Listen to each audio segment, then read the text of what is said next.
Así también vosotros, cuando veáis que suceden estas cosas, conoced que está cerca, a las puertas. De cierto os digo que no pasará esta generación hasta que todo esto acontezca. Ustedes que me están escuchando van a vivir esto.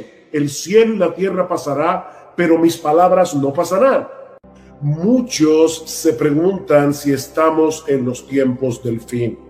Si van a Marcos capítulo 13, van a ver cómo hay varios versículos donde el Señor nos advierte que debemos estar velando. Versículo 5. Jesús respondiendo les comenzó a decir: mirad que nadie os engañe. Versículo 9. Pero mirad por vosotros mismos. Versículo 18.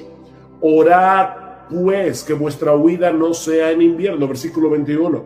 Entonces si algunos dijeren: mirad, aquí está el Cristo, o mirad, allí está, no le creáis. Versículo 23. Mas vosotros mirad. Versículo 28. De la higuera aprended la parábola. Versículo 33. Mirad, velad y orad. Versículo 35. Velad pues, porque no sabéis cuándo vendrá el Señor de la casa. Versículo 37. Y lo que a vosotros digo, a todos lo digo, velad. Ven, hermanos, cómo la intención de este pasaje es eminentemente pastoral. Mis hermanos, la Biblia no fue escrita para que podamos enterarnos hoy de las noticias de mañana. La Biblia fue escrita para que podamos conocer a Cristo tal como Él es presentado en el Evangelio, tanto para nuestra salvación como para nuestra santificación. Y es mi intención exponer este pasaje con este propósito pastoral en mente, no para satisfacer una curiosidad que no es saludable para el cristiano. Habiendo hecho esta aclaración y a la luz de la inquietud que hemos planteado ya sobre las señales del fin del mundo, en esta ocasión quiero concentrarme básicamente en los primeros 13 versículos de Marcos 13 y los pasajes paralelos que se encuentran en Mateo 24 y en Lucas 21. Así que permítanme antes que todo colocar este texto en su contexto. Y por favor, yo les pido, mis hermanos, que tengan paciencia. Cuando yo era niño y nos mudamos de un pueblo a la capital, mi familia estaba construyendo la casa paterna y mientras hacían los cimientos de la casa, lo que nosotros llamamos la zapata, nosotros íbamos continuamente y a mí me daba la impresión de que la construcción no estaba avanzando. Bueno, yo les voy a pedir que tengan paciencia porque vamos a tener que primero echar los cimientos y puede ser que te dé la impresión de que no estamos avanzando, pero te vas a dar cuenta después cómo este contexto es tan importante para entender el tema que nos ocupa en esta tarde. Este discurso de Monte de los Olivos fue pronunciado durante la Semana de la Pasión, que comenzó el llamado Domingo de Ramos, cuando Jesús entró por última vez en la ciudad de Jerusalén para celebrar la Pascua con sus discípulos. Miles de personas se habían aglomerado en la entrada de la ciudad, aclamando con gozo a Jesús como el Mesías, el Hijo de David. Y mis hermanos, si no conociéramos la historia y pudiéramos viajar a través del famoso túnel del tiempo hasta ese Domingo de Ramos en Jerusalén, pensaríamos que la nación de Israel estaba experimentando un avivamiento espiritual. Pero muy pronto iba a ser evidente que toda esa algarabía no era más que una fachada religiosa, que eso no reflejaba la realidad del corazón. Unos días más tarde, Israel iba a rechazar a su Mesías. Y eso tendría serias repercusiones tanto a nivel político como a nivel espiritual para esta nación que en el antiguo pacto era una teocracia. Ese lunes en la mañana, después del Domingo de Ramos, Jesús y sus discípulos se dirigían hacia el templo en Jerusalén y encuentran en el camino una mata de higuera llena de hojas pero sin fruto. Y en un acto simbólico Jesús maldice la higuera. Ahora deben tener en cuenta que en el Antiguo Testamento el árbol de higuera representaba la nación de Israel. Jesús maldice este árbol y se seca hasta la raíz. Eso era Israel en los días del Señor. Un hermoso árbol lleno de hojas, pero que no tenía frutos, a punto de recibir todo el peso de la ira de Dios por su formalismo religioso. Inmediatamente después, el Señor entra en el templo con sus discípulos, echa fuera a los comerciantes, a los cambistas y acusa a los sacerdotes de haber convertido la casa de Dios, el templo de Dios, en una cueva de ladrones. Y esa fue la gota que derramó el vaso. Porque eso fue el lunes, recuerden, el martes en la mañana Jesús fue confrontado en el templo por los líderes religiosos de Israel con una serie de preguntas capciosas, tratando de que él se incriminara con sus propias palabras y así poderlo acusar delante del Sanedrín como un blasfemo. En ese contexto, el Señor les cuenta a los líderes religiosos una historia en forma de parábola. Estoy en Marcos 12, acerca de un hombre que había plantado una viña y que se la había arrendado a unos labradores. Pero cuando llegó el tiempo de la vendimia y el dueño envía a algunos de sus siervos a buscar la parte de los frutos que le corresponde, estos labradores malvados los afrentan y los golpean, llegando incluso a matar a algunos de estos siervos. Pero en vez de darles lo que merecía, el dueño decide enviarles lo más preciado que tenía, a su propio hijo, al amado de su corazón. Lo dice el texto que echándole mano lo mataron y lo arrojaron fuera de la viña. Comienzan a ver, hermanos, la intención de esta parábola. Y ahora Jesús les pregunta, ¿qué hará entonces el dueño de la viña? Y ellos responden, llevará a esos miserables a un fin lamentable y arrendará la viña a otros labradores que le paguen los frutos a su tiempo. Recuerden, hermanos, eso es inmediatamente antes del discurso del Monte de los Olivos.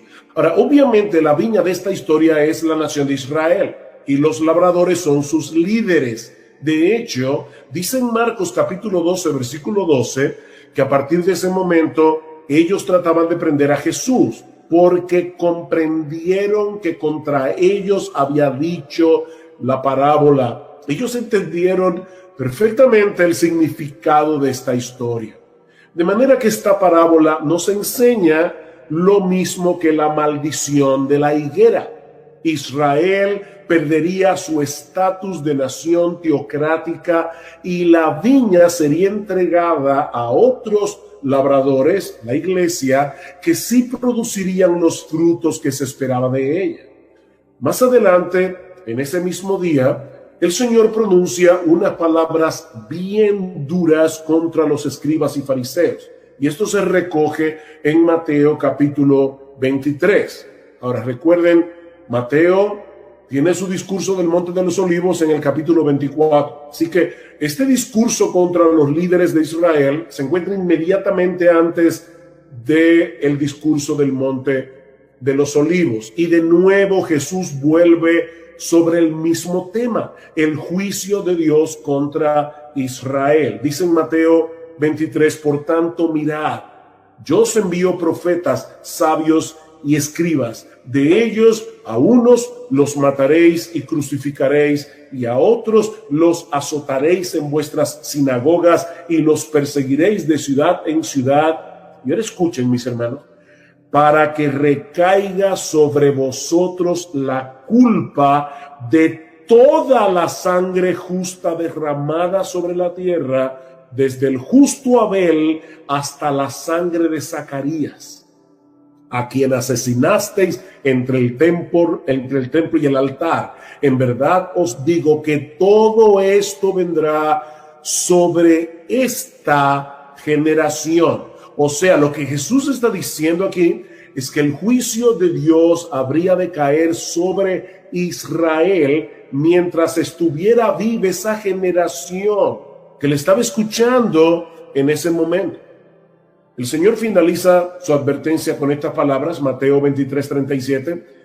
Jerusalén, Jerusalén, que matas a los profetas y apedreas a los que te son enviados. ¿Recuerdan la parábola de la viña? ¿Cómo Dios envió los siervos y los apedrearon?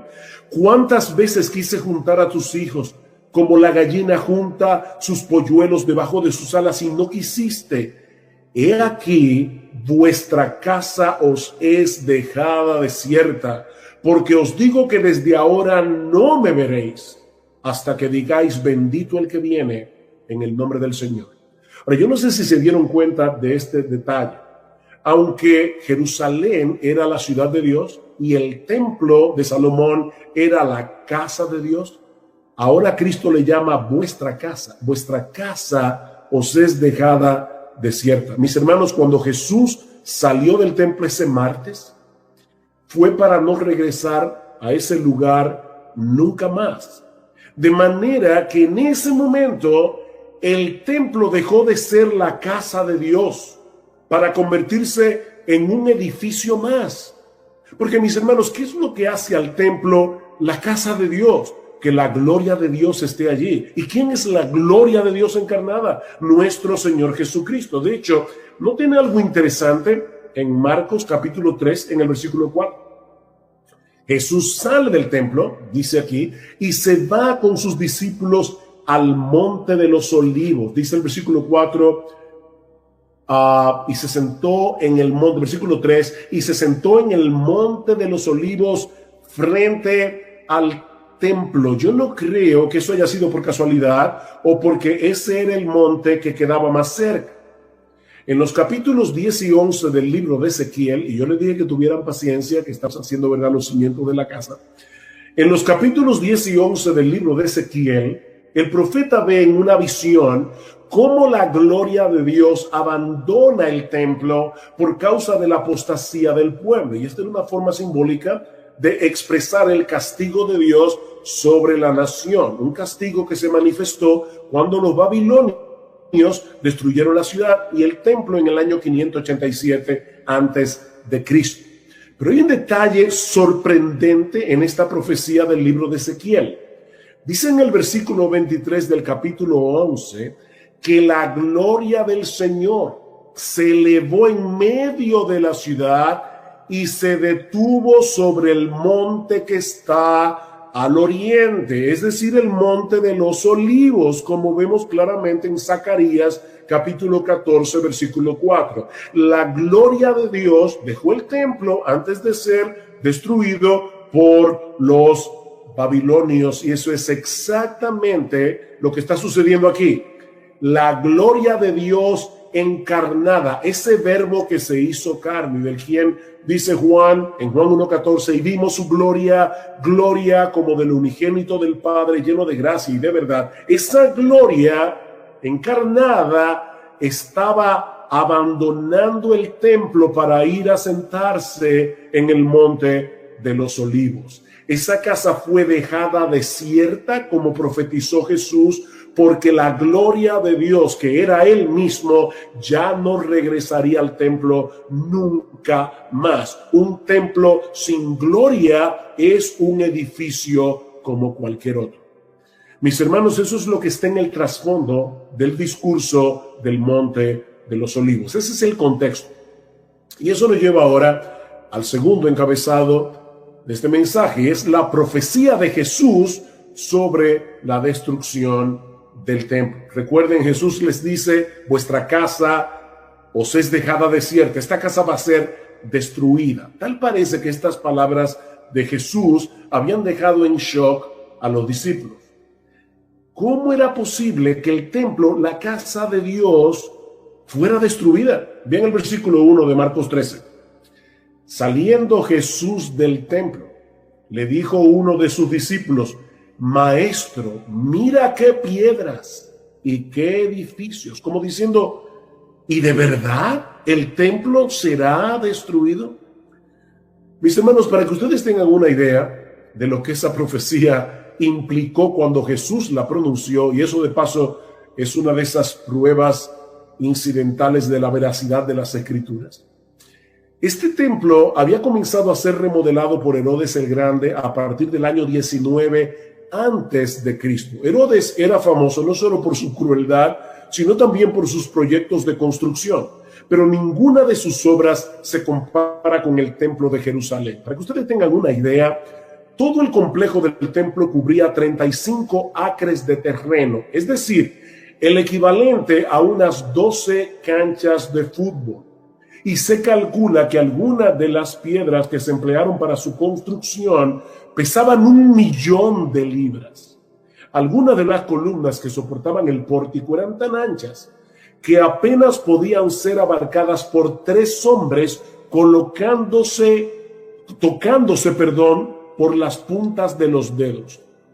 De manera que para los judíos era impensable que un edificio de esa magnitud pudiera ser destruido, aparte de que era la casa de Dios. Pero la destrucción predicha por Jesús sería de tal magnitud que el templo iba a ser arrasado desde sus cimientos. Versículo 2. Jesús respondiendo le dijo: ¿ves estos grandes edificios? No quedará piedra sobre piedra que no sea derribada. No quedará piedra sobre piedra. Este iba a ser el clímax de la ira de Dios sobre esta nación por haber desechado a su Mesías, y es lo que se describe en los versículos 14 al 23 de Marcos 13. Mi postura es que los versículos 14 al 23 de Marcos 13 no predicen los días antes de la segunda venida, sino la destrucción de Jerusalén y del templo. El pasaje paralelo de Lucas 21 no deja lugar a dudas con respecto a esto. Dice Lucas: pero cuando veáis a Jerusalén rodeada de ejércitos, ese es el pasaje paralelo de esta porción de Marcos. Cuando veáis a Jerusalén rodeada de ejércitos, sabed entonces que su desolación está cerca. Entonces los que estén en Judea huyan a los montes. El Señor no puede haber estado hablando de los eventos que habrían de suceder inmediatamente antes de su segunda venida, porque más adelante, en Lucas 21-24, Él dice a los judíos: caerán a filo de espada y serán llevados cautivos a todas las naciones. ¿Ven? Eso fue lo que sucedió en el primer siglo. Y Jerusalén será hollada por los gentiles hasta que los tiempos de los gentiles se cumplan. Eso ocurrió en el siglo primero y era algo que varios de los discípulos que estaban allí escuchando el discurso iban a experimentar. Es por eso que en el versículo 23 de Marcos 13 el Señor les dice: mas vosotros mirad, ustedes que me están oyendo, miren, porque os lo he dicho todo antes de que ocurra. Tito, el hijo del emperador Vespasiano, atacó la ciudad de Jerusalén en abril del año 70 después de Cristo. Pero la ciudad resistió por un tiempo hasta que finalmente el 24 de julio los romanos capturaron la fortaleza Antonia. El 24 de agosto quemaron las puertas del templo y 2 días después le prendieron fuego al santuario. Ya para el 26 de septiembre de ese mismo año, toda la ciudad se encontraba en sus manos hasta que Tito la arrasó completamente, tal como Jesús lo había predicho 40 años antes. Solo quedaron en pie las 3 torres del palacio de Herodes en el muro occidental y parte de la muralla. Todo lo demás fue destruido. En el templo de Jerusalén no quedó piedra sobre piedra que no fuera derribada.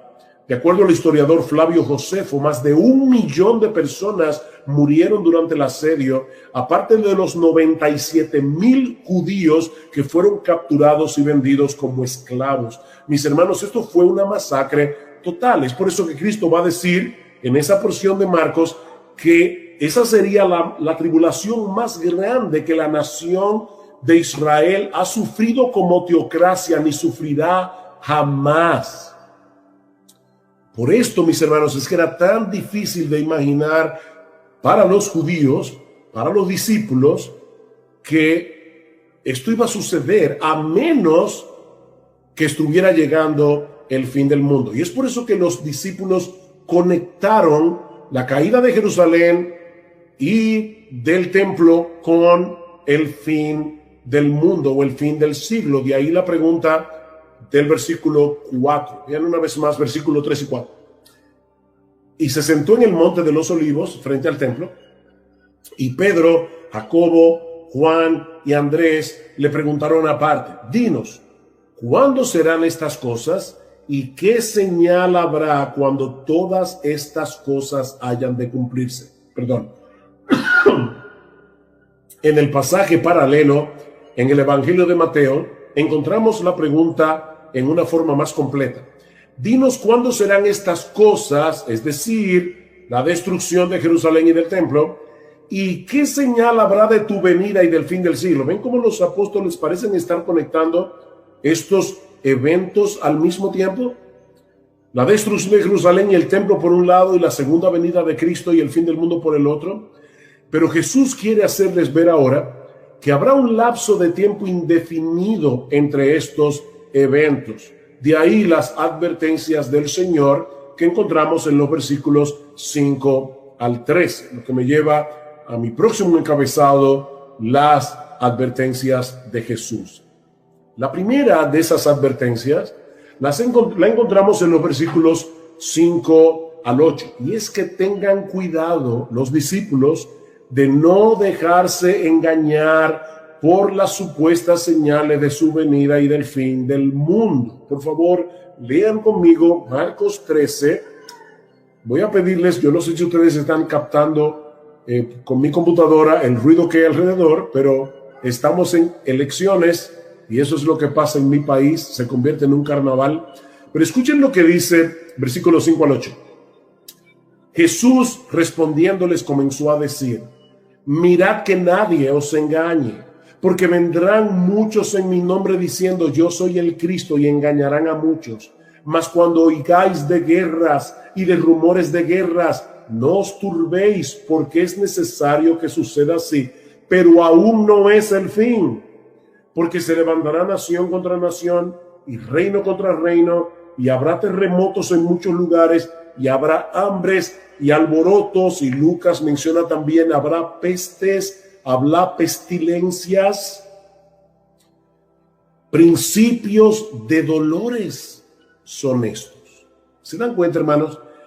Esta enseñanza de Jesús es tan clara que resulta increíble la cantidad enorme de personas que han sido engañadas a lo largo de la historia, pensando que el fin del mundo estaba a la vuelta de la esquina, porque algunos de estos eventos, como los que el Señor está describiendo aquí, estaban ocurriendo.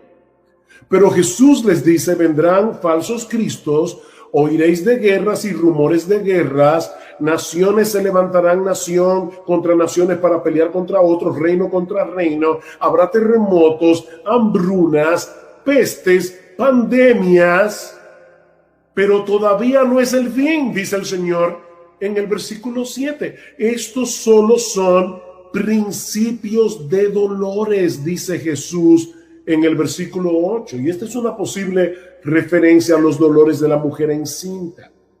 Es como si Jesús estuviera diciendo que la historia del mundo ya está preñada para dar a luz en algún momento el evento glorioso de la segunda venida de Cristo. Pero ¿saben qué, mis hermanos? No tenemos ni idea del tiempo que va a durar el parto. Si hay hermanas que me están mirando, y seguramente sí, muchas que han dado a luz, saben que una mujer puede estar 3 horas en labor de parto, otra puede estar 20 horas en labor de parto. Hay hermanas que han durado hasta un día, mujeres que duran más de un día en labores de parto. Nosotros no sabemos qué tiempo va a durar este parto, eso nadie lo sabe. Sí sabemos que los dolores de la mujer encinta se intensifican y se hacen más seguidos a medida que se acerca el alumbramiento del bebé. Y de la misma manera, podemos suponer que las señales que el Señor está mencionando aquí serán más intensas, serán más seguidas a medida que nos acercamos a su venida y al fin del mundo. Pero eso sigue siendo muy impreciso. Déjenme darles un ejemplo. Imaginen por un momento a los creyentes que vivieron a principios del siglo XX. En 1914 estalla la Primera Guerra Mundial, que termina en 1918, 4 años más tarde, con un saldo de unos 20 millones de muertos entre civiles y militares y una cantidad similar de soldados heridos. Y sin hablar de cómo eso afectó la economía mundial. Ese mismo año, 1918, llega la pandemia de la gripe española, la más letal de toda la historia, con un saldo de 40 millones de muertos. Es decir, que entre 1914 y 1920, que fue cuando terminó la pandemia de la gripe española, murieron unos 60 millones de personas. 60 millones de personas. Han pasado 100 años después de estos eventos y estamos en el 2020 y todavía estamos aquí. Mis hermanos, no caigamos en la trampa de querer discernir cuándo será el fin del mundo, porque lo cierto es que no lo sabemos. No lo sabemos. Sí, yo sé que el mundo está muy convulsionado. Yo sé que la inmoralidad parece ir rampante por todo el mundo, pero el fin tanto pudiera estar a la vuelta de la esquina como pudiera pasar décadas sin que ocurra. Y yo creo que es a eso que el Señor nos llama la atención al final del discurso. Yo le pido por favor que vayan a Marcos 13 y noten algo interesante aquí. Marcos 13, 14 al 23 encontramos la destrucción de Jerusalén y del templo. Versículo 24 al 27, la segunda venida de Cristo. Y ahora escuchen cómo Jesús termina este discurso. Versículo 28. De la higuera aprended la parábola. Cuando ya su rama está tierna y brotan las hojas, sabéis que el verano está cerca. Así también vosotros, a quienes ya yo les he dicho cuáles son las señales de la destrucción de Jerusalén y del templo que ocurrió en el siglo I. Dice: oh Señor, los hombres gritan, levantan sus manos contra ti, pero no hay ejército que pueda darte un golpe de estado. Tú eres rey y seguirás siendo rey por los siglos de los siglos.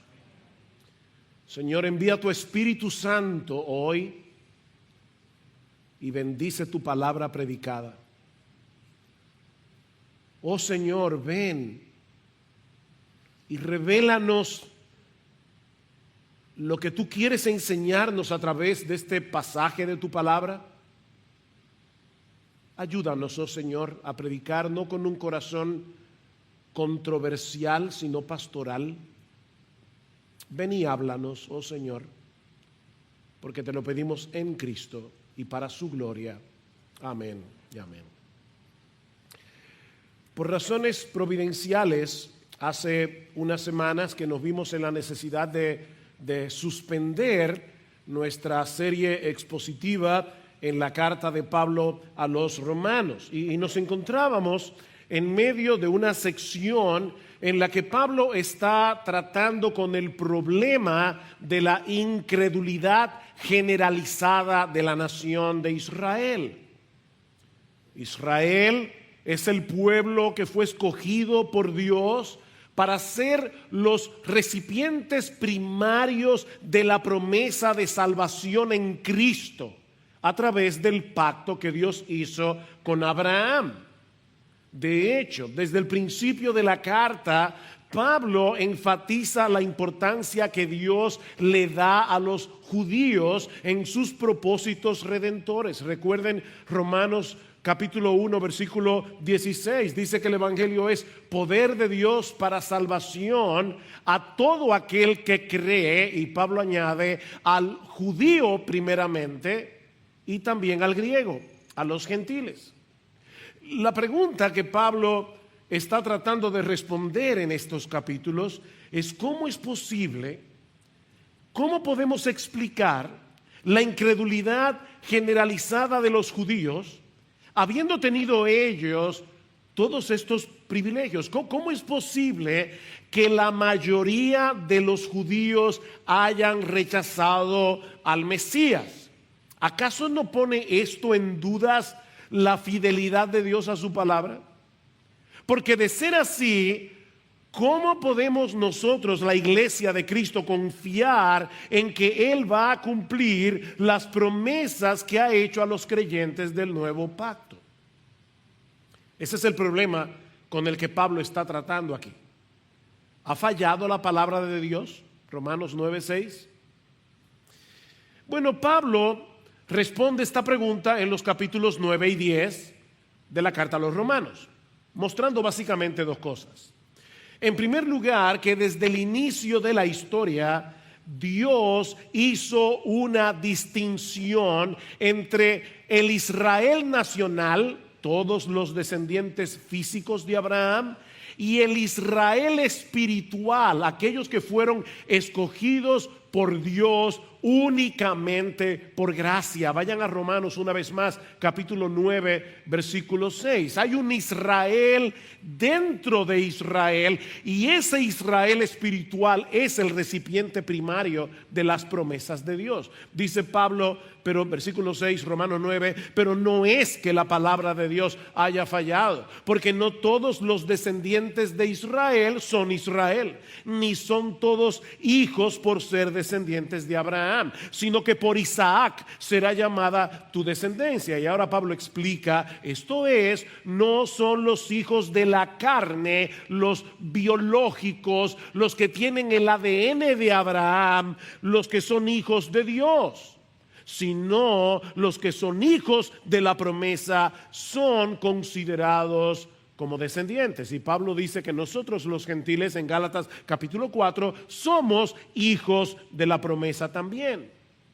Y ese es precisamente el segundo argumento de Pablo, que la incredulidad generalizada de Israel había sido profetizada en el Antiguo Testamento, así como la inclusión masiva de los gentiles en el plan de salvación. No fue que los judíos mataron a Cristo y entonces Dios tuvo que sacar debajo de la manga un plan B. Mis hermanos, este siempre fue el plan A de Dios. Vean Romanos capítulo 10, versículo 19.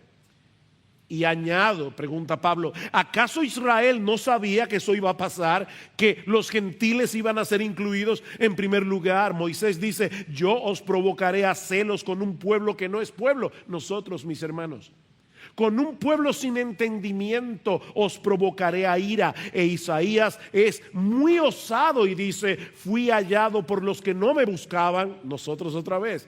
Me manifesté a los que no preguntaban por mí. Pero en cuanto a Israel dice, todo el día he extendido mis manos a un pueblo desobediente y rebelde.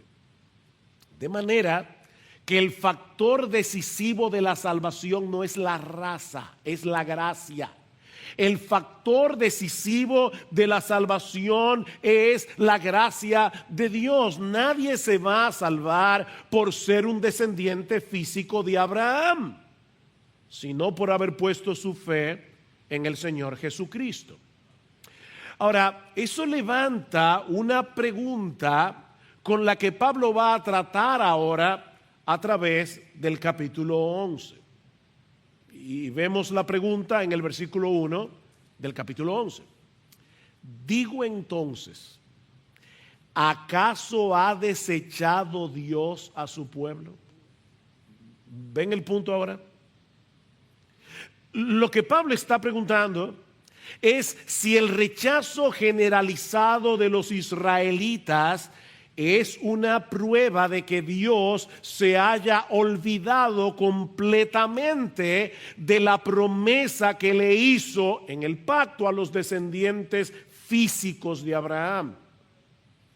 Más adelante, en el versículo 11, Pablo hace una pregunta similar. Digo entonces, ¿acaso tropezaron para caer? La Nueva Versión Internacional traduce esta pregunta: ¿acaso tropezaron para no volver a levantarse? Y en ambas ocasiones Pablo responde: de ningún modo. De ningún modo. El hecho de que Israel haya rechazado al Mesías no ha provocado un rechazo absoluto de parte de Dios hacia ellos. Y eso es lo que Pablo va a demostrar en los versículos 1 al 32 que vamos a considerar en esta mañana. Un hermano que estaba recientemente en casa me preguntaba: pastor, yo no sé cómo es que usted va a exponer Romanos 11, 1 al 32 en un solo sermón. Y si no me acuerdo mal, me dijo: hasta me tiene nervioso. No se preocupen, hermanos, yo no voy a estar aquí 3-4 horas exponiendo este pasaje, pero yo he preferido en esta mañana ayudarlos a ver el bosque en vez de ir contemplando cada árbol en particular. En otras palabras, yo creo que es mejor que veamos el panorama completo antes que detenernos en cada versículo del pasaje. Ahora, antes de considerar el contenido de esta sección de la carta, es pertinente hacer una aclaración, porque yo sé, mis hermanos, estoy consciente de que muchos que me van a estar escuchando hoy, no solamente aquí, sino también a través de la internet, probablemente tengan ciertos prejuicios. Así que déjenme aclarar esto de entrada. Muchos buenos creyentes a quienes yo amo y admiro, entienden que al final de esta era evangélica habrá una conversión masiva de israelitas previo a la segunda venida de Cristo o relacionada de alguna forma con ese evento. Y el texto clave que ellos usan para probarlo es precisamente el capítulo 11 de Romanos. Bueno, yo quiero decir de entrada, y de verdad, hermanos, con todo respeto, mi deseo en esta mañana no es entrar en polémicas innecesarias, pero yo difiero, y muchos otros, de esa interpretación. Y yo creo más bien que Pablo se está refiriendo en este capítulo a lo que Dios ha estado haciendo con los israelitas escogidos a lo largo de toda la historia. Yo no creo que Pablo está pensando en el futuro, sino en su presente y por ende en nuestro presente. Voy a repetir eso otra vez, hermanos, porque es la clave para entender este mensaje. Yo no creo que Pablo está hablando de un futuro distante, sino de una obra de salvación que comenzó en el primer siglo y que va a continuar a través de la historia hasta que nuestro bendito, glorioso Señor y Salvador Jesucristo regrese en gloria. Podemos dividir la respuesta de Pablo en este pasaje en 3 partes. Versículos 1 al 10, versículos 11 al 24, versículos 25 al 32. Son 3 porciones que vamos a ver en esta mañana. Ahí está el bosque. Bien, primera parte de la respuesta de Pablo es que por más generalizada que sea la incredulidad de los judíos, Dios siempre se ha reservado un remanente escogido por gracia. De hecho, la palabra remanente ya ha aparecido más de una vez en esta porción de la carta. Y para aquellos que no entienden o no están familiarizados con esta palabra, un remanente es una parte de un todo. Una parte, es como que tengamos aquí 5,000 personas y el remanente serían unos 15, 20, 30, no sé cuántos, pero es una parte de un todo, es lo que queda de algo. Ese es el remanente. Vean el versículo 1 otra vez. Y vayan viendo el argumento de Pablo. Digo entonces, ¿acaso ha desechado Dios a su pueblo? De ningún modo, porque yo también soy israelita, descendiente de Abraham, de la tribu de Benjamín. La conversión de Pablo era una prueba tangible de que Dios no había rechazado completamente a su pueblo. ¿Por qué? Porque él era judío. Él era judío de nacimiento, descendiente de Abraham, de la tribu de Benjamín. Él era parte de ese remanente que Dios había prometido salvar de la nación de Israel, a pesar de la generalizada incredulidad de los judíos. Y para mostrar que su caso no era único, ahora Pablo hace una comparación con lo que estaba sucediendo en el tiempo de Elías en la nación de Israel. Vean el versículo 2. Dios no ha desechado a su pueblo al cual conoció con anterioridad. Y esa palabra se usa en Romanos 8 para hablar de la elección divina. Dios ha amado a su pueblo elegido.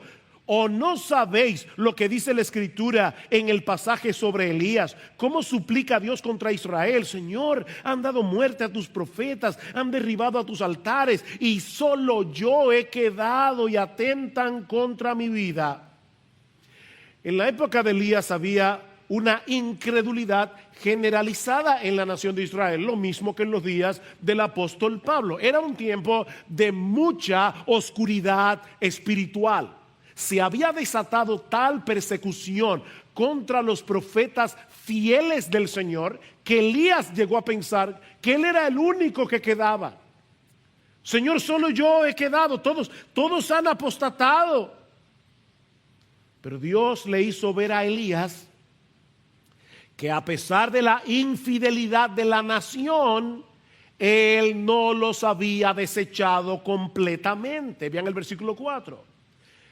Pero ¿qué le dice la divina respuesta? Y aquí vemos la genialidad inspirada de Pablo, porque Pablo era inspirado por el Espíritu Santo, pero tenía una cabeza para pensar. Pablo va a citar aquí el primer libro de Reyes 19, capítulo 19, versículo 18. Pero por inspiración divina, Pablo le añade a esa cita unas palabras que no están en el texto original de Primera de Reyes. Y para mí esto es genial. O sea, Pablo era inspirado por el Espíritu de Dios.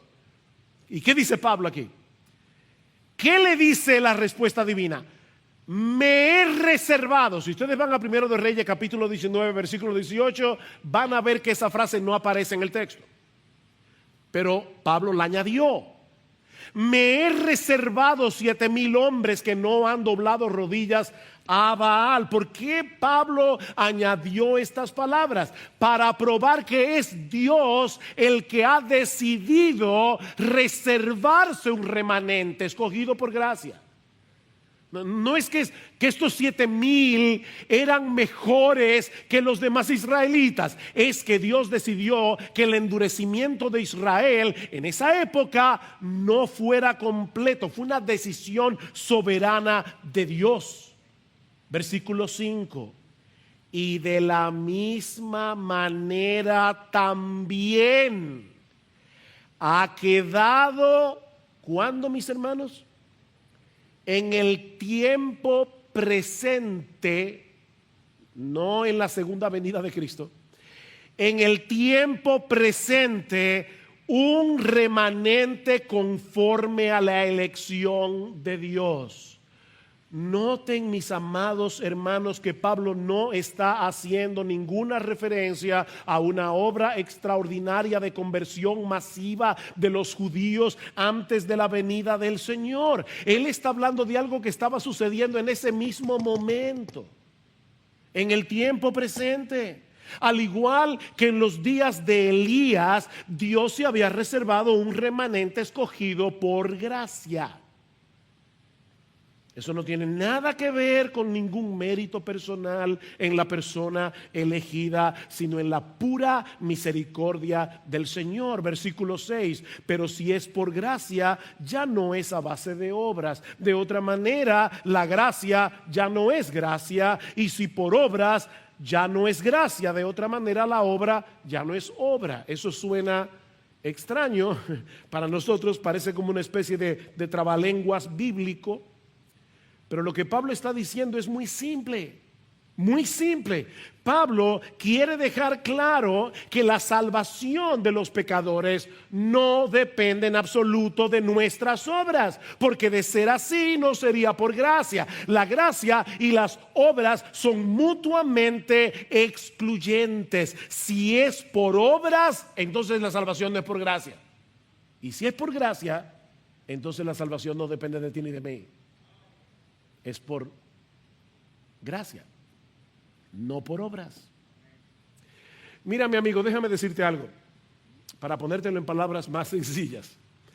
Hasta que no reconozcas tu impotencia y tu miseria delante de Dios, tú no estás listo para recibir su misericordia.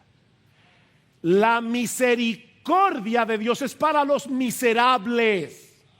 Hasta que no reconozcas tu impotencia, hasta que no reconozcas tu miseria, tú no estás listo para recibir por fe la misericordia de Dios. Recuerden, mis hermanos, que ese era el problema de los israelitas y de paso de todos los religiosos del mundo.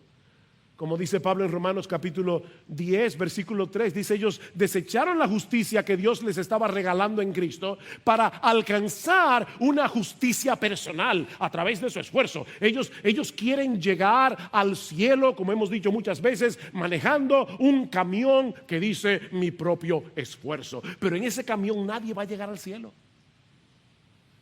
Es por gracia. Ahora bien, dentro de esa masa de gente soberbia y orgullosa, Dios soberanamente escogió a algunos para salvación, mientras que a otros los endureció. Vean el versículo 8, tal como está escrito. Esto estaba profetizado. Dios les dio un espíritu de estupor, ojos con que no ven y oídos con que no oyen hasta el día de hoy. David dice: su banquete se convierte en lazo y en trampa y en piedra de tropiezo y en retribución para ellos. Oscurezcanse sus ojos para que no puedan ver, y dobla sus espaldas para siempre. De manera, mis hermanos, que el argumento de Pablo en esta primera parte de su respuesta no tiene nada que ver con una conversión masiva de israelitas en el futuro. Espero que lo hayan podido ver. Sino con lo que Dios estaba haciendo a favor de ese remanente escogido por gracia en ese momento histórico durante el primer siglo, cuando Pablo estaba escribiendo esta carta a los romanos. La segunda parte de su respuesta se encuentra en los versículos 11 al 24, donde Pablo nos demuestra la manera como Dios ha estado salvando a judíos y a gentiles, usando a unos y a otros para cumplir sus propósitos soberanos. Versículo 11. Digo entonces, ¿acaso tropezaron para caer? De ningún modo, pero por su transgresión ha venido la salvación a los gentiles para causarles celos. La desobediencia de Israel, que llegó al punto de matar incluso al Mesías, trajo como consecuencia la salvación de los gentiles, nosotros. Y ahora Dios está usando a estos mismos gentiles salvados por gracia para provocar a celos a los judíos elegidos y traerlos a la salvación. Vean el versículo 13. Voy a volver sobre el 12, pero vean el 13. Pero a vosotros hablo, gentiles. En la iglesia de Roma la mayoría eran gentiles y había algunos judíos. A vosotros hablo, gentiles. Entonces, puesto que yo soy apóstol de los gentiles, honro mi ministerio si en alguna manera puedo, tiempo presente, causar celos a mis compatriotas y salvar a algunos de ellos. Mis hermanos, Pablo está describiendo aquí el sorprendente movimiento de la gracia de Dios que alguien ha comparado con el vaivén de las olas del mar. Aquí viene la ola de la gracia, choca con la pared del rechazo de los judíos, y entonces esa ola baña la costa de los gentiles. Traten de imaginar esto. Viene la ola de la gracia, choca contra la pared del rechazo de Israel, y entonces esas aguas vienen a caer en las costas de los gentiles. Pero ese no es el fin de la historia para los judíos. Mis hermanos, ¿qué pasa cuando en el mar hay una pared que puede ser hecha por el hombre o puede ser una pared de roca, y el agua con fuerza comienza a golpear y a golpear y a golpear? ¿Qué pasa, hermanos? Que va erosionando la pared, la va craqueando. Yo no sé cómo usar una palabra más bonita, pero se va, ¿cómo se diría? Craqueando, se va erosionando, se va haciendo grietas en esa pared hasta que probablemente se caiga. Bueno, mis hermanos, lo mismo ocurre con ese remanente de la descendencia biológica de Abraham al ver las costas de los gentiles empapadas de las bendiciones de la gracia de Dios.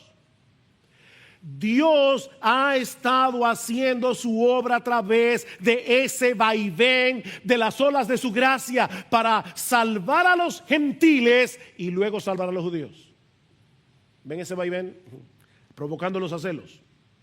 Ahora, de nuevo, mis hermanos, noten que Pablo no está hablando de algo que va a suceder en el futuro.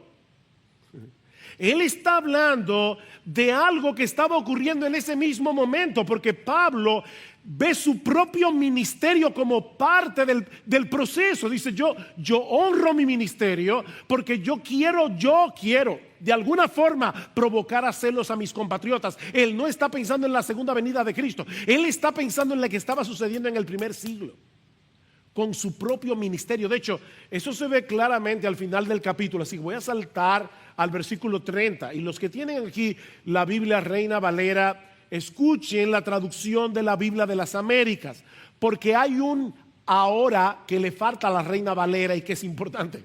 Escuchen lo que dice Pablo, versículo 30 de Romanos 11. Pues así como vosotros los gentiles en otro tiempo fuisteis desobedientes a Dios, pero ahora si os ha mostrado misericordia por razón de la desobediencia de ellos, así también ahora estos han sido los judíos desobedientes, para que por la misericordia mostrada a vosotros, también a ellos ahora les sea mostrada misericordia. Mis hermanos, este texto no puede ser más claro. Ese texto no puede ser más claro. De hecho, eso es lo que mueve a Pablo a decir en el versículo 33, oh profundidad de las riquezas, de la sabiduría y del conocimiento de Dios. ¿A quién se le hubiera ocurrido semejante plan de salvación? Oh profundidad. Mis hermanos, en la sabiduría de Dios, Él usa la desobediencia de unos para traer salvación a unos y a otros. Versículo 32 de Romanos 11. Porque Dios ha encerrado a todos en desobediencia para mostrar misericordia a todos. ¿A quién se le ocurre un plan así? Oh, la sabiduría de Dios. Y es a través de ese proceso, es a través de ese vaivén de las olas de la gracia que Dios va a salvar a todo el remanente de los descendientes físicos de Abraham, escogidos por gracia. Versículo 12. Y si su transgresión es riqueza para el mundo y su fracaso es riqueza para los gentiles, ¿cuánto más será su plenitud cuando todos los judíos escogidos finalmente se conviertan? Pero noten una vez más que Pablo está viendo su propio ministerio como un instrumento usado por Dios para llevar a cabo ese proceso y traer vida a los judíos. Versículo 15, porque si el excluirlos a ellos es la reconciliación del mundo, ¿qué será su admisión sino vida de entre los muertos? Dios está dándole vida a ese valle de huesos secos que Ezequiel vio en el capítulo 37 de su libro. Y lo está haciendo provocándolos a celos por medio de los gentiles.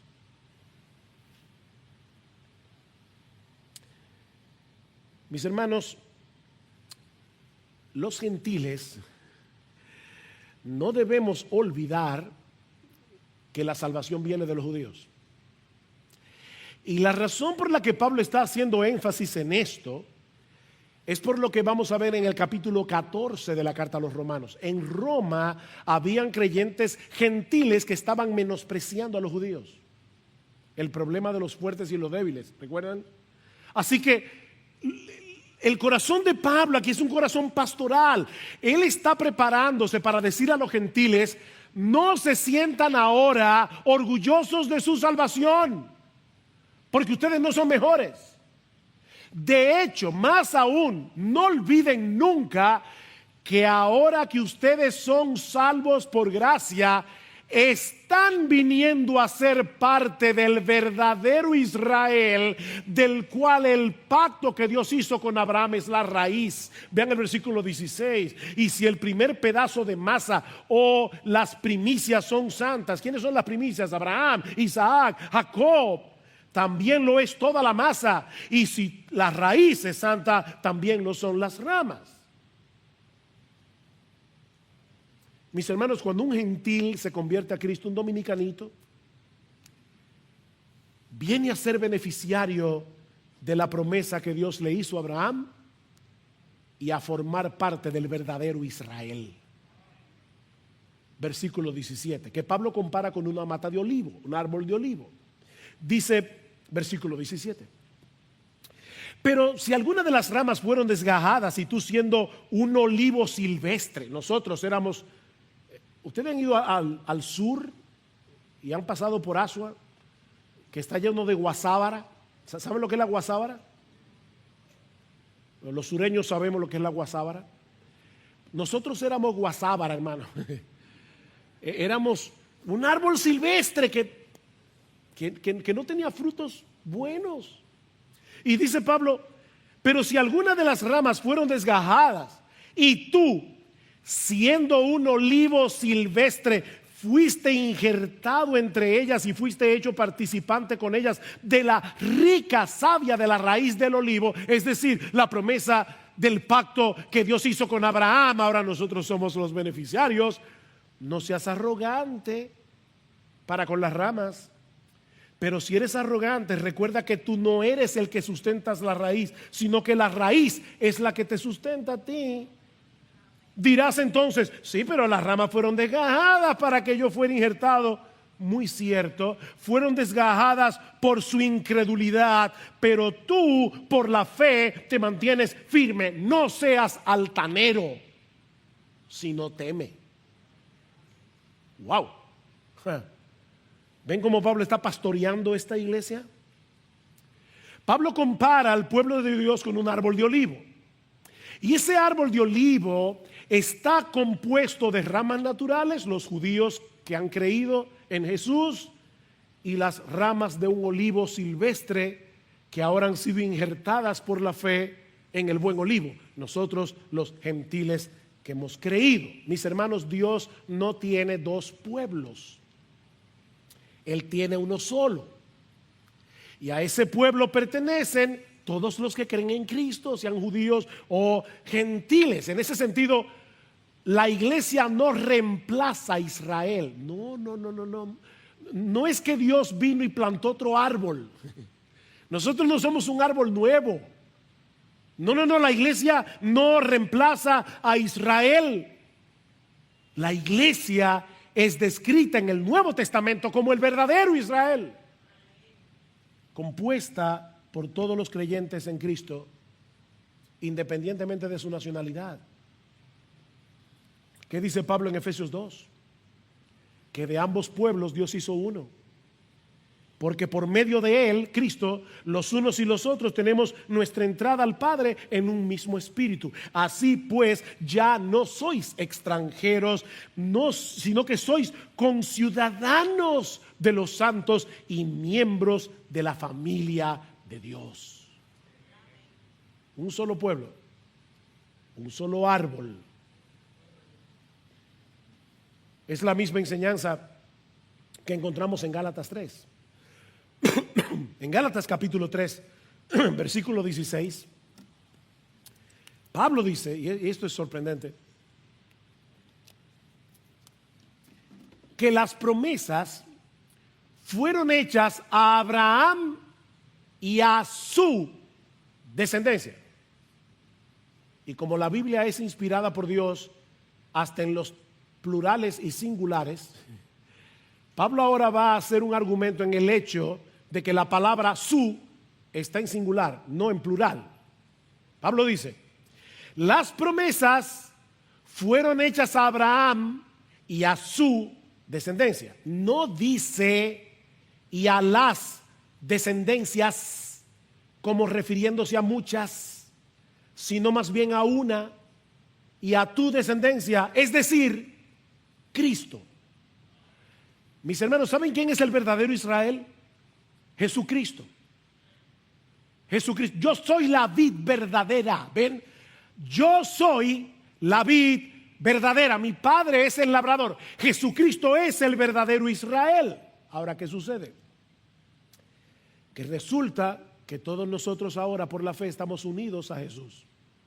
Estamos unidos a Cristo por la fe, dice Pablo en Gálatas 3:27. Y debido a nuestra unión con Cristo, dice Pablo al final de Gálatas 3, ahora somos hijos de Dios. Y escuchen, descendencia de Abraham y herederos según la promesa. Wow. Nosotros somos Israel, el verdadero Israel, el árbol de olivo. Porque lo que hace la diferencia no es la raza, es la gracia.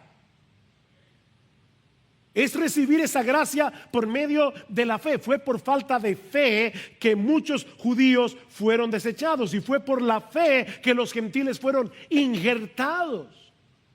Por tanto, los creyentes no tenemos nada de qué gloriarnos, excepto en nuestro Señor Jesucristo. ¿Dónde pues está la jactancia? Pregunta Pablo en Romanos capítulo 3, versículo 27. ¿Dónde está la jactancia? Queda excluida. ¿Por cuál ley? ¿Por la de las obras? No, sino por la ley de la fe. La fe verdadera no deja lugar a la jactancia. ¿Y por qué Pablo está insistiendo en este punto? Bueno, ahora escuchen, dominicanos del siglo XXI,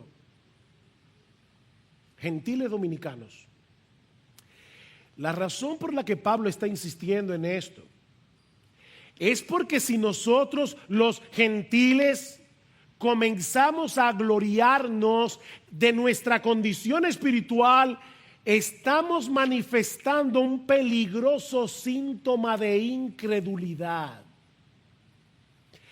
Esa arrogancia por ser cristianos, estos impíos que están tratando de despenalizar el aborto, y saben que yo estoy completamente en contra de eso, pero cuidado con el espíritu con que tú ves a esos impíos que están tratando de introducir la ideología de género. ¿Sabes por qué? Porque tal vez si tú no fueras creyente estarías en el Congreso abogando por esas cosas. Tú no eres mejor que nadie. No seas arrogante, porque esa arrogancia es un síntoma de incredulidad. La verdadera fe no tiene nada de qué jactarse. La salvación no es compatible con la jactancia. Así que mi hermano amado, miembro de Iglesia Bíblica, escúchame bien. Si tú estás mirando a los demás por encima del hombro, como si tú tuvieras algún mérito por el hecho de ser cristiano y tener ahora una luz que ellos no tienen, cuidado, mucho cuidado, versículo 21, porque si Dios no perdonó a las ramas naturales, tampoco a ti te perdonará.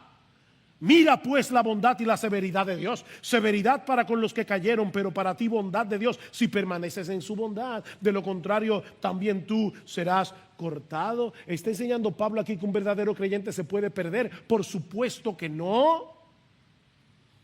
No, la salvación no se pierde para el que la tiene. Pero un verdadero cristiano se gloría únicamente en Jesucristo. Versículo 23. Y también ellos, si no permanecen en su incredulidad, serán injertados. Pues poderoso es Dios para injertarlos de nuevo, porque si tú fuiste cortado de lo que por naturaleza es un olivo silvestre y contra lo que es natural fuiste injertado en un olivo cultivado, ¿cuánto más estos que son las ramas naturales serán injertados en su propio olivo?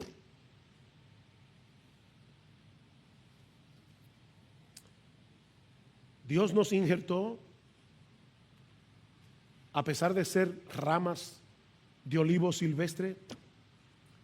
¿Será difícil para Dios volver a injertar en ese olivo aquellas ramas naturales que fueron desgajadas por su incredulidad, pero que ahora están viniendo a la fe en el Señor Jesucristo? Y noten de nuevo, Pablo no está hablando del futuro. Él está diciendo a los creyentes de Roma, cuidado, ahora. Y eso nos lleva a la tercera parte de la pregunta, o de la respuesta, perdón, de Pablo. En los versículos 25 al 32. Hasta que entre el último de los elegidos. Recuerden la pregunta, ¿ha desechado Dios a su pueblo? No. Hasta que entre el último de los elegidos, Dios mantendrá abierta la puerta de la salvación a los gentiles para que sigan provocando a celos al remanente escogido de Israel. Versículo 25. Porque no quiero, hermanos, que ignoréis este misterio, para que no seáis sabios en vuestra propia opinión. ¿Ven cómo Pablo sigue lidiando con el tema de la arrogancia? No ignoren este misterio, que a Israel le ha acontecido un endurecimiento parcial hasta que haya entrado la plenitud de los gentiles. Pablo dice, yo voy a decirles ahora un misterio. Y un misterio es una verdad que nosotros no podríamos conocer a menos que Dios la revele. ¿Cuál es el misterio? El misterio es que el endurecimiento de Israel nunca ha sido ni será total. Ese es el misterio. Vemos a Israel tan incrédulo y Pablo dice, déjenme decirles algo, Dios siempre tendrá un remanente. El endurecimiento nunca será total. Dios mantendrá abierta la puerta de salvación para Israel hasta que se complete el número de los gentiles. Es decir, ese vaivén de la ola de la gracia divina continuará hasta que todos los elegidos sean salvos. El problema es que algunos leen ese hasta que como si Pablo estuviese diciendo algo como esto. Y aquí es que viene la dificultad de la interpretación. Tan pronto entre la plenitud de los gentiles, es decir, cuando se conviertan todos los gentiles que se van a convertir, entonces el endurecimiento de Israel será quitado y habrá una conversión masiva de israelitas. Pero Pablo no está hablando de eso aquí. Pablo simplemente está diciendo que el endurecimiento será siempre parcial. hasta que entre la plenitud de los gentiles. Ese hasta que no implica que después viene una situación diferente.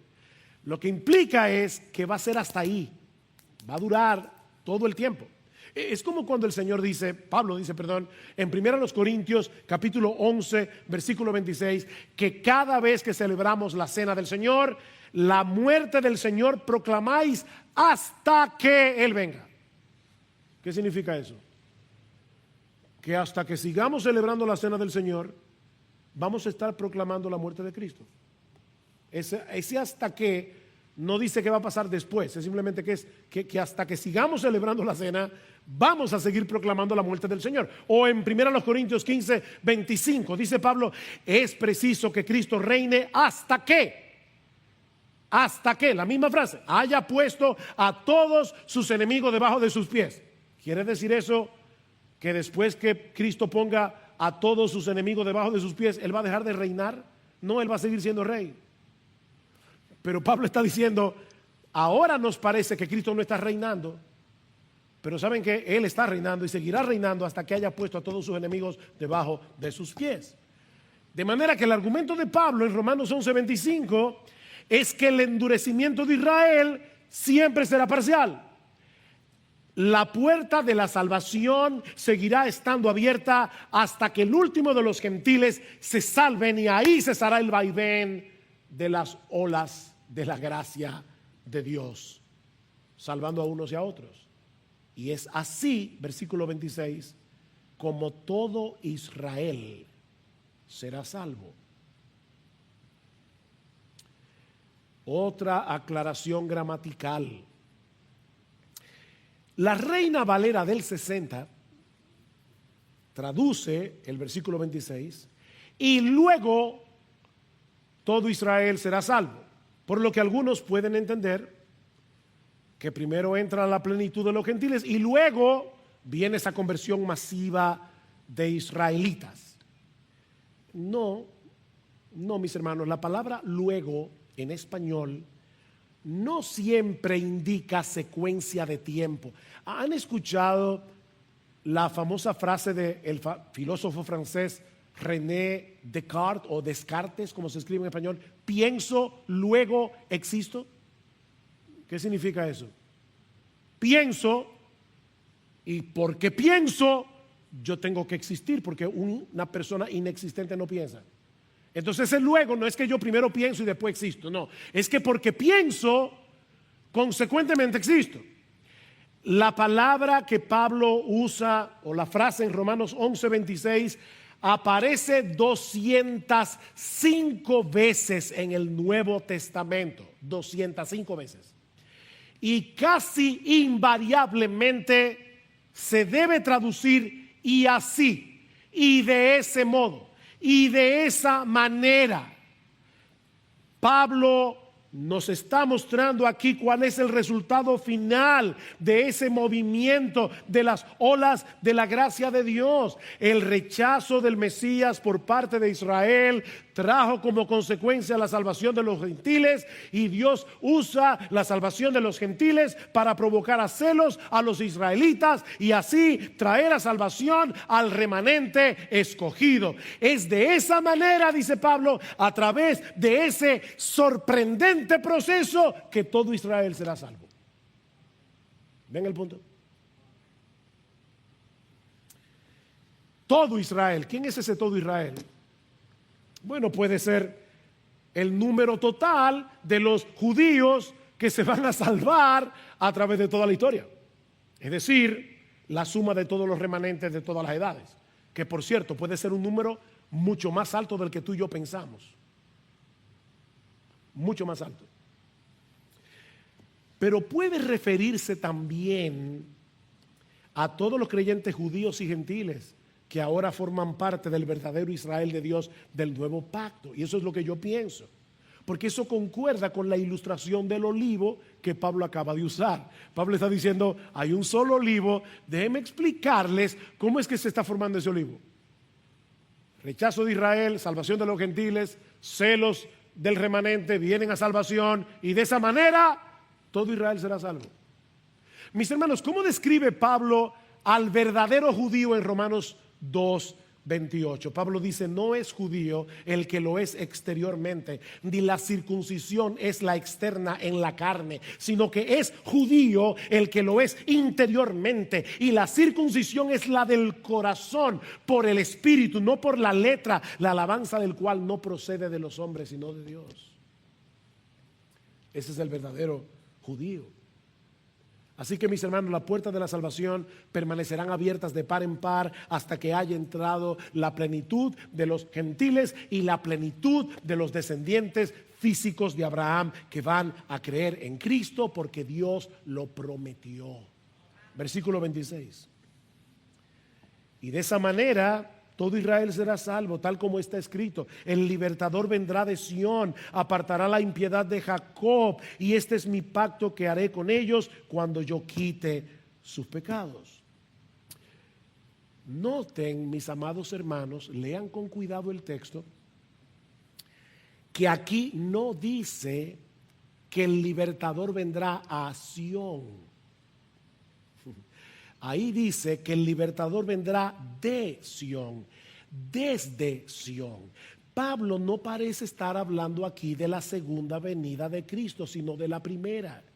Cuando el Mesías vino de Sión, desde Sión, al asumir una naturaleza humana en el vientre de una israelita para salvar a su pueblo, tal como Dios había prometido en el pacto que hizo con Abraham. ¿Ven el punto? Versículo 28.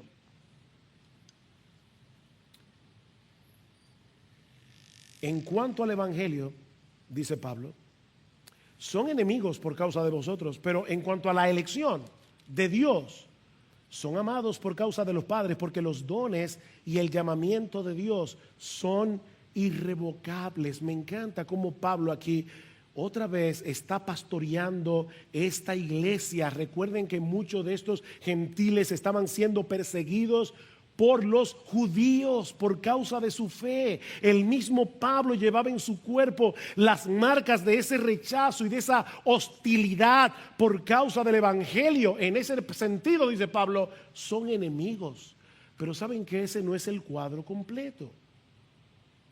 Dios hizo un pacto con Abraham, con Isaac y con Jacob, y por causa de ese pacto Dios va a preservar un remanente de israelitas creyentes a lo largo de toda la historia, porque irrevocables son los dones y el llamamiento de Dios. Dios no se ha olvidado de lo que le prometió a Abraham y nunca lo olvidará.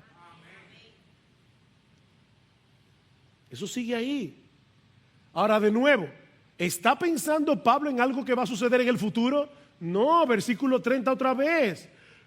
Mire la explicación: pues así, ahí está la explicación de Pablo de lo que él acaba de decir. Así como vosotros en otro tiempo fuisteis desobedientes a Dios, pero ahora se os ha mostrado misericordia por razón de la desobediencia de ellos, así también ahora estos han sido desobedientes, para que por la misericordia mostrada a vosotros, también a ellos ahora les sea mostrada misericordia. Gentiles, es de esa manera que todo Israel va a ser salvo, con ese vaivén de las olas de la gracia de Dios. Así que, mis hermanos, en vez de mirar a los judíos con desprecio o con recelo, los creyentes gentiles debemos mirar hacia ellos con amor y con compasión. Son enemigos, persiguen el evangelio, pero al mismo tiempo dentro de ese grupo de enemigos hay amados, porque fueron elegidos por Dios para salvación, conforme al pacto que Dios hizo con Abraham desde antes de la fundación del mundo. En conclusión, la razón por la que sabemos que Dios no ha desechado a su pueblo no es que al final de los tiempos habrá una conversión masiva de judíos inmediatamente antes de la segunda venida. No, lo sabemos porque Dios ha estado salvando a israelitas a lo largo de toda la historia. y lo va a seguir haciendo hasta que el último de los elegidos entre por la puerta de la salvación. Dios no ha desechado a su pueblo. Al final de los tiempos, mis hermanos, habrá una gran multitud de redimidos de todas las naciones, pueblos y lenguas, alabando al Cordero, que vive por los siglos de los siglos. Un solo pueblo de Dios, compuesto por judíos y gentiles que han sido unidos a Cristo por la fe. Por supuesto, como bien ha dicho alguien, este pasaje tampoco niega la posibilidad de que en algún momento de la historia se produzca una conversión masiva de israelitas. Quiera Dios que fuera así. Debemos orar por eso. Quiera Dios que haya una conversión masiva de judíos. Lo que hemos estado diciendo en esta mañana es que eso no es lo que enseña Romanos 11. Tampoco lo niega. Simplemente que eso no es lo que enseña. Mis hermanos, ¿qué lecciones prácticas podemos extraer de este pasaje? Bueno, en primer lugar, que nunca debemos perder la capacidad de sorprendernos al considerar la sabiduría de Dios en la manera como cada uno de nosotros fue salvado. Es impresionante ver ese movimiento de la gracia de Dios salvando a judíos y a gentiles, o profundidad de las riquezas de la sabiduría de Dios. Pues ¿sabe qué, mi hermano? Lo mismo debes pensar de tu salvación individual. Hay algunos aquí que nacieron en hogares cristianos y Dios usó eso para traerlos a Cristo, porque se expusieron al evangelio desde niños. Hay otros aquí que fueron despertados y sensibilizados por medio de una gran aflicción. Hay otros aquí que se despertaron y abrazaron el evangelio después de haber tocado fondo en su vida de pecado. ¿Sabes qué, mi hermano? Sea cual sea el medio que Dios haya usado para salvarte, nunca te canses de alabarlo y de agradecerle por tu salvación. No te canses. Porque esas mismas cosas que te atrajeron hacia Él han endurecido a muchos que están todavía en su incredulidad. Mis hermanos, ¿cuántos muchachos que han nacido en hogares cristianos ahora aborrecen el evangelio por haber nacido en hogares cristianos? Si tú eres creyente, si tú naciste en un hogar de creyente y ahora estás sentado ahí, mi hermano, dale gracias a Dios, mi hermana, dale gracias, porque muchos que nacieron en hogares cristianos igual que tú, ahora odian el evangelio por haber nacido en un hogar cristiano. Dale gracias a Dios. Bueno, pastores, que lo que yo he vivido en mi casa, mis padres, por ser cristianos precisamente. Sí, mi hermano o joven amigo que estás aquí en esta mañana, los padres cometemos errores, a veces muchos errores. Cuando yo miro hacia atrás y entiendo que muchas veces yo no supe cómo aplicar el evangelio en el que creía para poder criar a mis hijos de una manera apropiada y tratarlos de una manera apropiada, me causa dolor en mi corazón y me causa vergüenza. Yo hubiera querido tener hace 30 años la luz del evangelio que tengo ahora. Sí, joven, puede ser que tus padres, puede ser, no, seguro que tus padres cometieron errores, pero ¿sabes por qué los cometieron? Probablemente, seguramente, por amor a ti.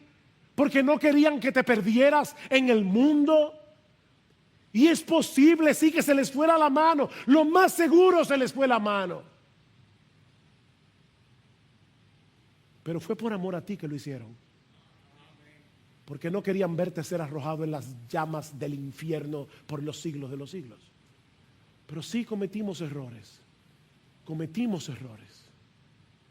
Oh, cuántas veces me he arrepentido de mis errores como padre. ¿Cómo quisiera dar vuelta atrás y hacer cosas de otra forma? Pero ya no se puede. Pero esos mismos hogares donde se cometieron errores han producido hijos que han venido a Cristo en arrepentimiento y fe. No era porque eran padres perfectos, es porque Dios en su gracia quiso salvarlos. a pesar de los errores de sus padres. Y gloria a Dios por eso. No dejes de sorprenderte. La semana que viene vamos a ver cómo Pablo irrumpe en una doxología, en una alabanza a Dios cuando piensa en la salvación. Pablo no era un teólogo frío y nosotros no debemos serlos tampoco. Oh profundidad, oh profundidad, oh Dios, ¿cómo tú me salvaste a mí? En segundo lugar, aprendemos también que el avance de la obra de Dios en el mundo es mucho mayor de lo que nuestros ojos pueden ver. Elías pensó en un momento que él era el único que permanecía siendo fiel a Dios, pero estaba completamente equivocado. ¿Saben qué, mis hermanos? Si fuéramos capaces de contemplar todo lo que el Señor está haciendo en el mundo a través de la predicación del Evangelio, probablemente nos quedaríamos boquiabiertos. ¿Tú sabes lo que está pasando en África ahora mismo con el Evangelio? Aún en medio de esta pandemia, busca información que te vas a sorprender. ¿Tú sabes lo que está pasando en China ahora mismo con el Evangelio? A nosotros nos parece que el mundo se está secularizando completamente y que dentro de unos años no habrá cristianismo. ¿Sabe qué es lo que pasa? Es que nosotros estamos en el patio equivocado. Probablemente. No, Dios está haciendo su obra en el mundo. Más allá de lo que tus ojos pueden ver, lo que nos enseña, en tercer lugar, que debemos seguir predicando el Evangelio. Porque ese es el medio primordial usado por Dios para la salvación de su pueblo escogido. Otra vez, a veces parece que la incredulidad ha ganado tanto terreno que ya no vale la pena predicar. No, mi hermano, eso es mera apariencia. Eso es mera apariencia. Si Dios salvó a Pablo, un perseguidor de la iglesia, Él puede salvar a muchos que hoy están defendiendo la despenalización del aborto, la ideología de género, porque el Evangelio sigue siendo poder de Dios para salvación a todo aquel que cree. No, sigue predicando el Evangelio, mi hermano. El reino de Cristo vencerá. El reino de Cristo vencerá. Es preciso que Él reine hasta que haya puesto a todos sus enemigos por debajo de sus pies. Toda rodilla se doblará y toda lengua confesará que Jesucristo es el Señor. Algunos porque fueron alcanzados por la gracia, otros porque en el día del juicio, antes de ser arrojados en las llamas del infierno, verán el terrible error que cometieron, porque Jesucristo es el Señor. Jesucristo es el Señor.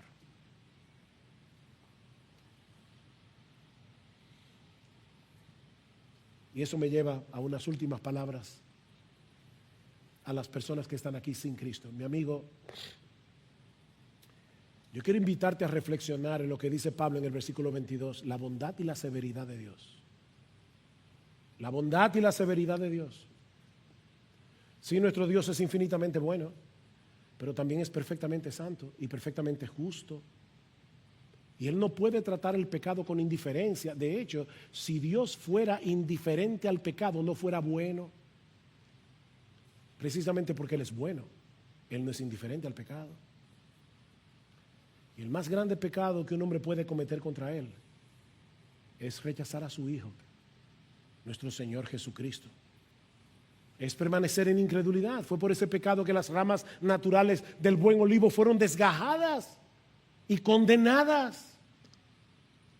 Mi amigo, no hay un pecado más horroroso a los ojos del Dios que el de rechazar a su Hijo que vino al mundo como hombre a cargar con nuestra culpa. Oh, pero Dios en su bondad te está dando todavía la oportunidad de salvarte por medio de la fe en Jesucristo. Mi amigo, joven, niño que estás aquí, no abuses de la bondad de Dios. Porque puede llegar el momento en que Él decida cerrar la puerta para ti y tratarte con la severidad que tú mereces por causa de tu pecado.